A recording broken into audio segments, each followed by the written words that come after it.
Hi guys, quick review lang. Ito, galing sa Lazada. Nabuksan ko na. Ito yung relo niya. Bagong-bago. Ang worth po nito is 177 pesos. Di mo pagkakamalang 177. Ito pa yung tag niya rito. So, check natin kung maandar siya. Tanggalin muna natin. So, yan tanggal na. Pindutin lang natin. Kung maandar nga. Ayun o. Kita niyo yung pinaka kamay niya doon, maandar naman. Yun o, maandar. So, ibig sabihin, okay siya.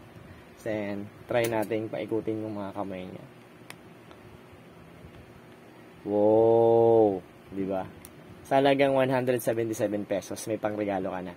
By the way, yung ano niya, yung strap niya, kala mo leather, no? Pero synthetic leather lang siya. Basta iwasan mo lang, huwag mong isasama to, huwag mong babasain para humaba yung buhay niya. Yun lang at quick review lang. Thank you and see you in my next vlog and to God be the glory. Bye!